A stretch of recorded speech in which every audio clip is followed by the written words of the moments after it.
베드로는 베드로 전서를 통해서 현재 임하고 있는 여러 가지 고난뿐 아니라 장차 닥쳐오게 될 시험을 예견을 하고서 각처에 있는 믿음의 성도들에게 구원의 소망을 가지고 끝까지 믿음 안에서 인내할 것을 권면하고 있습니다.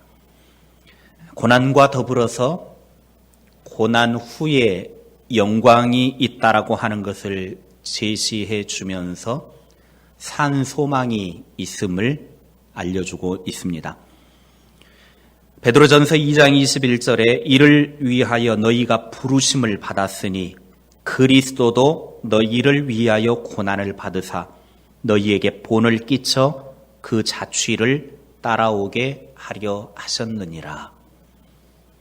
베드로는 믿음의 사람들에게 예수 그리스도의 발자취를 따라오라고 말합니다. 우리 모두는 주님을 뒤따라야 합니다. 그리고 신실하게 주님을 따랐던 사람들의 발자취를 따라야 합니다. 우리가 신앙의 발자취를 따르기 위해서는 어떻게 해야 합니까? 오늘은 베드로전서 2장 19절부터 21절의 말씀으로 신앙의 발자취를 따르기 위해라는 제목으로 함께 말씀의 은혜를 나누려고 합니다. 첫째, 고난을 예상하고 고난을 각오해야 합니다. 뒤에 히터를 좀 꺼주시기 바랍니다. 베드로 사도는 그리스도인에게 고난이 있다, 그건 아니에요. 다시 한번 눌러주세요. 오른쪽에 거.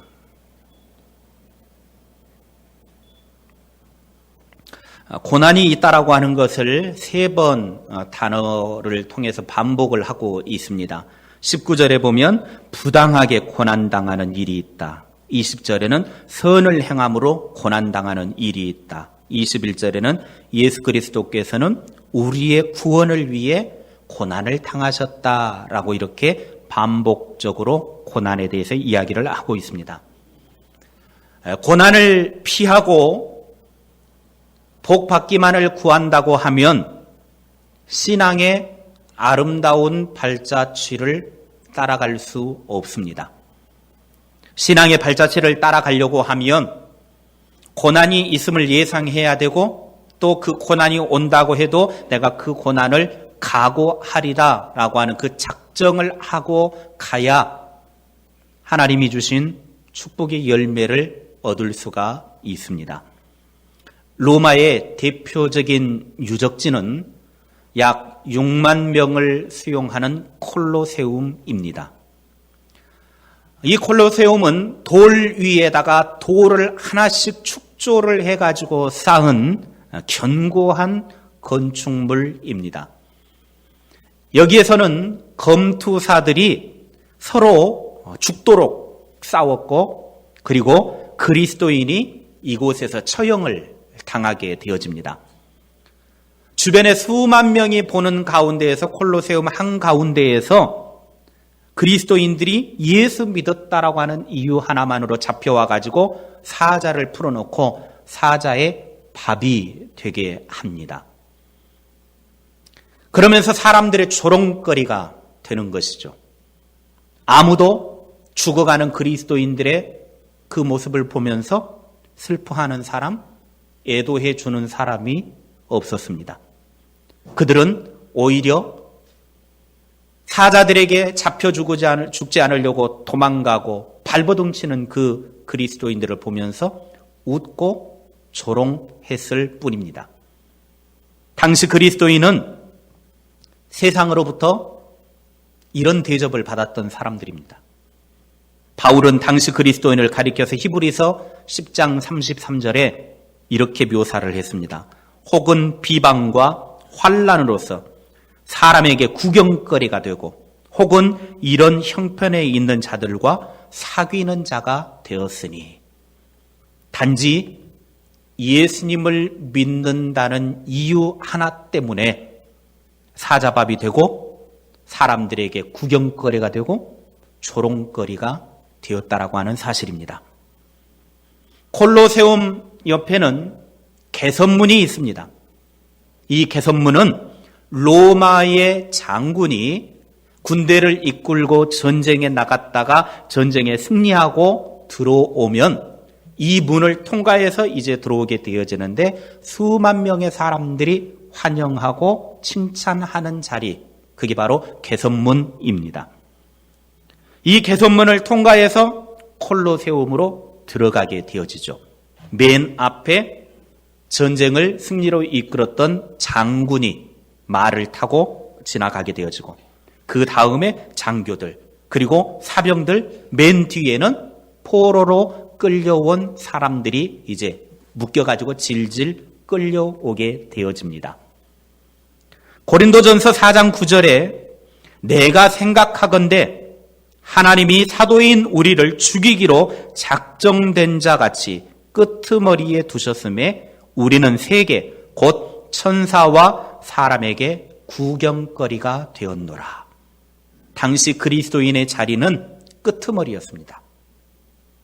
끄트머리라고 하는 이 말의 뜻은 맨 끝에 가장 가치 없는 이라는 뜻입니다. 그 당시의 믿음의 사람들, 그리스도인들은 끄트머리 인생이었습니다. 맨 끄트머리 인생. 그들은 똑같은 인간이었음에도 불구하고 예수 믿는다라고 하는 이유 하나 때문에 가치 없는 인생으로, 끄트머리 인생으로 쓰레기 취급받는 인생이었다라고 하는 것입니다. 그들은 철저하게 사람들에게 구경거리일 뿐이었습니다. 그들은 그런 신앙의 삶을 살았습니다. 우리의 신앙과 우리의 신앙생활을 하는 것과 그 시대의 그리스도인들이 신앙생활을 하는 것을 한번 비교를 해보십시오. 우리는 얼마나 편하게 신앙생활하고 있는지 모릅니다. 우리가 예수 믿는다라고 하는 이유 때문에 끄트머리 취급받지 않습니다. 가치 없는 인생이라고 취급받지 않습니다. 물론 요즘 시대에는 기독교인들 아주 멸시받고 천대받기는 합니다. 그런데 멸시 천대받는 이유는 우리가 잘못해서 그러기는 하죠. 우리가 잘못해서. 인터넷에 한 번씩 들어가 보면요. 뭐 기독교가 뭐 잘못한 일들 한 번씩 나오는 거 보면 개떼들 같이 덤벼가지고 뭐 개독교니 뭐니 막 하면서 욕을 해야 되는데 보면 다 우리가 잘못해서 그래요. 우리 잘못 때문에 욕을 얻어먹고 있을 뿐이지. 우리가 예수 때문에 예수 믿는다라고 하는 이유로 고난을 당하거나 가치 없는 인생 취급당하거나 맨 끄트머리 인생 취급당한다거나 쓰레기 취급당하는 일은 없습니다. 그런데 그 당시 그리스도인의 생활과 오늘 이 시대의 생활을 비교해 보면 우리는 너무나 평화의 시대에 살고 있습니다. 그런데 참 아이러니한 것은 우리는 너무나 평화롭게 신앙생활하고 있지만 그 시대의 고난과 핍박과 맨 끄트머리 인생, 가치 없는 인생의 취급을 받으면서 사자의 밥이 되고 멸시와 조롱거리가 되고 그런 삶을 살았던 시대의 사람들보다 과연 하나님을 믿고 예수님을 의지하고 따르는 믿음이 더 좋은가? 라고 하는 것을 생각해 보면 그렇지 않다라는 것을 우리는 너무나 느끼게 되어집니다. 앞선 신앙의 선배들에게 그 시대에 목숨을 걸고 신앙생활했던 그 믿음의 선배들에게 참 죄송스러울 뿐입니다. 우리는 겸손히 그분들의 아름다운 신앙의 발자취를 따라야 합니다. 예수님께서는 요한복음 16장 33절에 말씀하셨습니다. 함께 읽겠습니다. 시작. 이것을 너희에게 이루는 것은 너희로 내 안에서 평안을 누리게 하려 함이라. 세상에서는 너희가 환난을 당하나 담대하라. 내가 세상을 이기었노라. 아멘. 평안함을 가지십시오. 우리가 믿음의 발자취를 따라 나가는 것, 솔직히 신앙의 길을 가는 것은 우리 앞에 평탄함만이 있는 것은 아닙니다. 어떻게 보면 우리가 예수님을 믿기로 작정하고 예수님을 따르기로 작정한 그 순간부터는 우리에게 고난은 예견된 겁니다.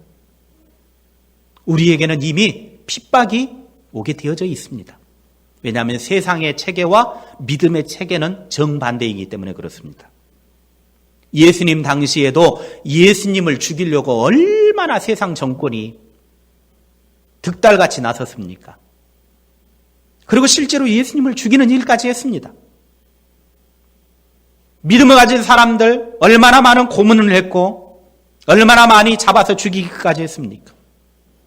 예수 믿는다라고 하는 것 자체는 세상과는 다른 삶을 살기 때문에 부딪히게 되어질 수밖에 없었고 결국은 그들은 멸시천대 고난받을 수밖에 없었습니다. 오늘 우리도 마찬가지입니다. 내가 예수님을 믿고 따르기로 작정한 순간부터 세상 마귀는 우리를 가만히 내버려 두지 않습니다. 그래서 누가 신앙생활하기 힘드냐면 이제 막 신앙생활을 하려고 막 고민하고 있는 사람들, 갈등하고 있는 사람들, 이런 사람들이 신앙생활하기가 참 힘듭니다. 믿음 안에 들어오기가 쉽지가 않아요. 왜냐하면 사탄 마귀는 그런 사람들을 놓아주지 않습니다. 그런 사람들을 붙들고 안 넘어가게, 예수에게 안 넘어가게 하려고 뒤에서 꼭 붙잡고 있기 때문에 오늘 마음 먹고 교회 나가야지 하고 이렇게 마음을 먹고 있는데 뒤에 가서 막 장난질을 하죠. 못 나가게 막 환경을 만들어 놓고 갑자기 뭐 아프게 만들고 또 갑자기 뭐 오랜만에 막 친구가 찾아온다든지 막 이런 식으로 일거리들을 만들고 환경과 상황을 만들어 가지고 못하게 만들어요. 그래 가지고 결국은 아이고 다음에 가지 이렇게 돼버리죠. 그런데 다음에 가지 그 마음을 먹는 순간 그 다음은 없습니다. 쉽지가 않아요.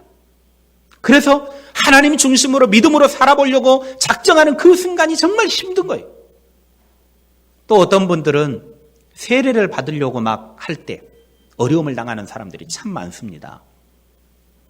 열심히 신앙생활 하다가 예수 그리스도를 구주로 고백하고 많은 사람들 앞에 내가 예수님을 구주로 고백하고 받아들입니다. 인정하는 세례를 받으려고 할 때 참 준비 잘 해놓고 정작 당일이 되어지면 여러 가지 환경과 상황에 세례받지 못하게 되어지는 그런 일들도 종종 보게 되어집니다. 우리가 신앙 안에 들어가는 순간 예수님을 구주로 고백하고 예수님을 따르기로 작정하는 순간 우리에게는 이미 고난이 예견되어졌습니다. 그래서 예수님께서도 분명히 말씀하십니다. 너희가 세상에서 환난을 당하나 담대하라. 세상이 있다라는 거예요. 그럼에도 불구하고 왜 예수님이 이 이야기를 하십니까? 내가 너희에게 이르는 것은 너희로 내 안에서 평안을 누리게 하기 위해서다. 분명 너희들에게 환난이 있다, 핍박이 있다, 나를 따르는 길이 고난이 있다, 조롱거리가 될 수도 있다, 멸시천대 받을 수 있다. 그러나 내 안에서 평안을 누려라. 왜 평안을 누리라고 말합니까? 내가 세상을 이겼다. 내가 이겼으니 너희들도 세상을 이긴다. 걱정하지 말아라. 두려워하지 말아라. 담대해라. 우리에게 분명히 고난이 옵니다. 예수님을 따르는 자들에게 시련이 옵니다. 멸시와 천대가 있습니다. 그러나 예수님이 이기셨듯이 우리도 예수님을 믿고 따르면 이깁니다. 그래서 담대하라고 말씀하십니다. 평안을 누리라고 말씀하십니다. 평안을 누리시기 바랍니다. 용기를 잃지 마시기 바랍니다. 주님께서 이 모든 것들을 이기셨기 때문입니다. 이 승리는 고난이나 멸시나 천대가 없다라고 하는 말이 아닙니다. 우리가 정말 예수님 믿고 따라가는 순간 이런 것이 없으면 정말 좋겠습니다. 그런데 신앙의 생활은 그게 아니더라는 거예요. 만약에 예수 믿기로 발걸음을 딱 내딛었더니 질병이 떠나간다든지 예수 믿기로 발걸음을 내디뎠더니 암덩어리 녹아버리다든지 자식들이 골치 아픈 문제가 해결이 돼버린다든지 가정의 문제가 해결된다든지 직장이 해결된다든지 돈을 많이 벌게 된다든지 그렇게 되면 예수 안 믿을 사람이 어디가 있겠습니까? 신앙 안에 안 들어올 사람이 어디가 있겠습니까? 만약에 기독교가 예수 믿는 것이 거기에만 극한이 되었다고 하면 우리는 기복 종교일 뿐입니다. 그저 예수 믿었더니 복받았더라. 예수 믿었더니 치료되었더라. 예수 믿었더니 부자 되었더라. 그래서 뭐 어쩌더라. 그건 일반 종교들도 다 하는 것입니다. 무당들도 거짓거리는 합니다. 그러나 우리가 예수 안에 들어왔더니 고난이 임합니다. 핍박이 임합니다. 힘든 일들이 있습니다. 우리가 기도 열심히 해도 문제 있어요. 성경 열심히 읽어도 고난이 옵니다. 열심히 주님을 위해 헌신하고 봉사해도 어려움이 있습니다. 왜? 우리가 가는 길 자체가 그래요. 그걸 이미 내가 각오하고 예상하고 그 길을 가는 것입니다. 그 길을 갈 때에 마침내 우리가 기쁨으로 가는 그 발걸음 속에 고난이 없애지거나 해결되는 것이 아니라 마침내는 승리자로 우리를 우뚝 세워준다라고 하는 사실입니다. 그 시대의 그리스도인들, 베드로가 권면을 하고 믿음을 세워주고 싶었던 그 시대의 성도들은 구경거리 인생, 맨 끄트머리에 선 노예 인생, 버림받은 쓰레기 취급을 당했습니다. 가장 가치 없는 인생으로 여겨졌습니다. 그들은 가난하고 초라했습니다. 그런데 그들은 당당했습니다. 아니, 그렇게 비참한 인생을 살았음에도 불구하고 그들이 무엇 때문에 그렇게 당당했습니까? 그들은 오직 주님 때문에 당당했습니다.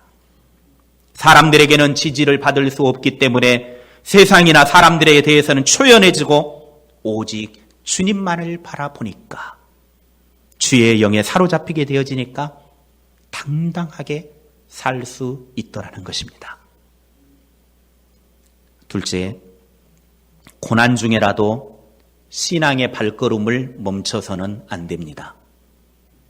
오늘 베드로전서 2장의 말씀은 그리스도인의 생애에 고난을 전제하고 그 고난을 참아야 한다고 말씀하고 있습니다. 19절에 잘못 없이 고난을 당하고 참으면 아름답다. 내가 잘못이 없음에도 고난을 당했을 때 그것을 참는 것이 아름답다라는 거예요. 20절에는 선을 행함으로 고난을 당하고 참으면 하나님 앞에 아름답다. 내가 잘못해가지고 고난을 당하는 것은 당연한 겁니다. 왜? 잘못했기 때문에 대가를 치르는 거예요. 그러나 내가 잘못을 하지도 않았고 또 선을 행하면 하나님 앞에 아름다운 인생이 되어진다는 거예요. 여기에서 참는다라고 하는 의미는 가던 길을 포기하지 않는다. 하던 일을 계속한다. 주님 앞에서 신실함을 끝까지 지킨다라는 뜻입니다. 내가 선을 행하고 잘못 없이 주님 믿는 그 믿음 때문에 고난을 당했을 때 이걸 참아낸다라고 하는 것. 가던 길을 포기하지 않는 것. 믿음의 길을 포기하지 않는 것. 신앙의 그 계속하던 일들을 해나가는 것. 주님 앞에서 신실함을 끝까지 지켜나가는 것. 이것이 하나님 앞에서 아름다운 인생이 되어진다는 겁니다. 하나님의 일 하다 보면 참아야 될 일이 많이 있잖아요. 나는 나름대로 열심히 했는데 옆에서 구사리 주는 사람들이 있잖아요. 힘들게 하는 사람들이 있잖아요. 그럼에도 불구하고 가던 길을 멈추지 않는 거예요. 주님의 일을 계속하는 거예요. 주님 앞에서 신실함을 끝까지 지켜내는 거예요.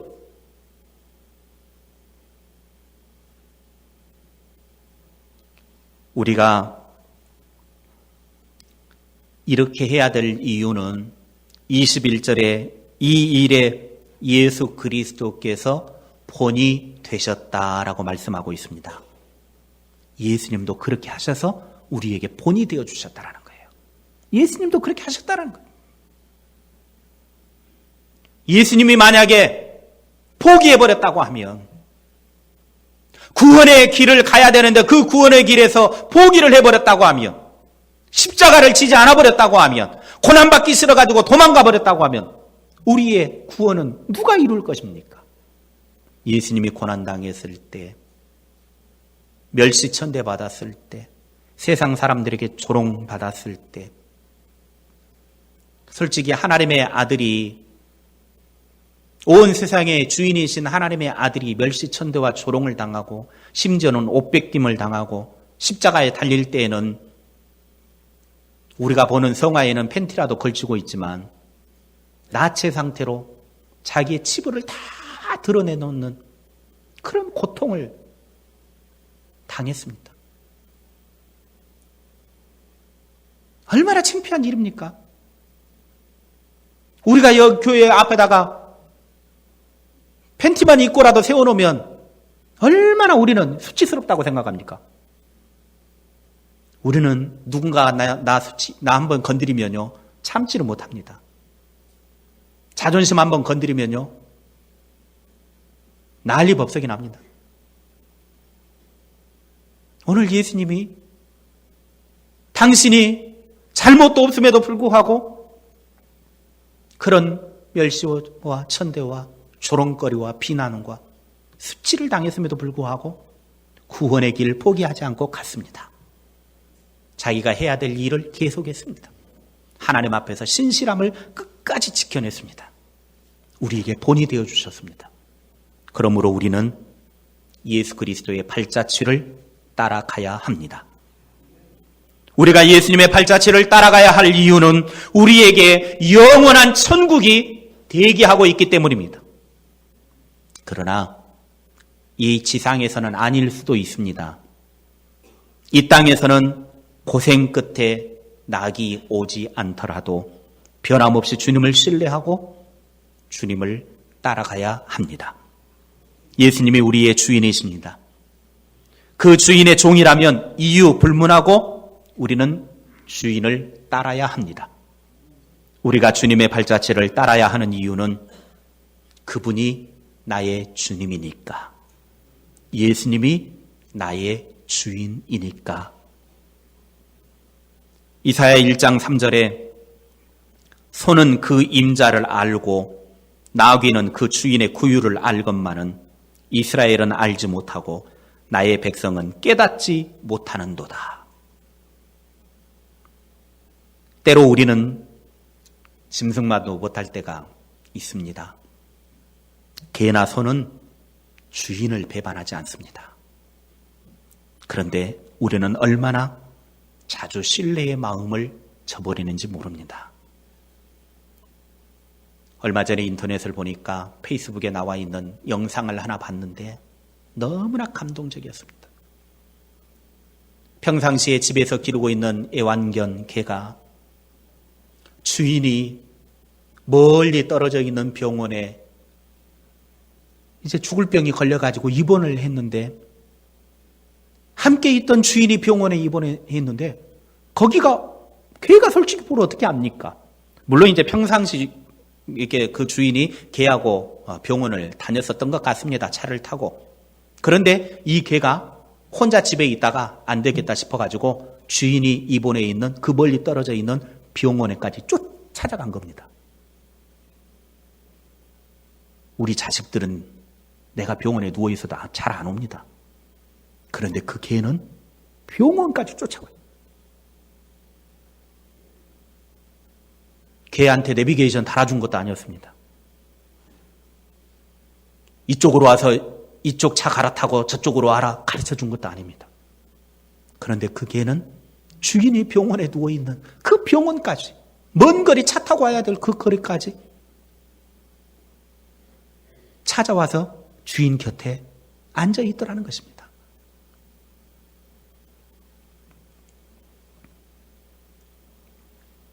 개나 소는 주인을 배반하지 않고 주인에게 충성을 다하고 그렇게 하는데 우리는 얼마나 신뢰의 마음을 자주 저버리는지 모릅니다. 작은 시련 앞에서도 곧잘 흔들리기 십상입니다. 곧 주님께로부터 도망칠 태세로 주님을 협박하기도 합니다. 해병대 구호가 한 번 해병은 영원한 해병이다. 이게 그들의 구호입니다. 우리 그리스도인들의 구호는 한 번 주인은 영원한 주인이다. 예수님이 나의 주인이면 영원히 나의 주님이다. 이 구호를 외치면서 그렇게 고백하며 살아야 합니다. 참된 그리스도인의 삶에서 배반이라고 하는 것은 존재해서는 안 됩니다. 죽음으로 신앙 여정을 끝내는 한이 있을지라도 배반으로 끝장내서는 안 됩니다. 솔직히 제대로 그리스도인으로 산다라고 하는 것은 상당히 힘든 일입니다. 주님의 자취를 따르는 고난의 무게는 결코 가볍지는 않습니다. 상당히 무겁습니다.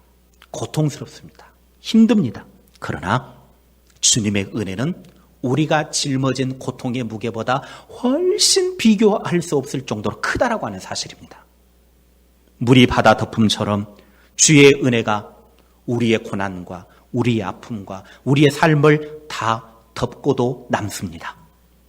고난으로 인해 좌절하지 말고 주님의 은혜를 구합시다. 그리고 기꺼이 주님을 따릅시다.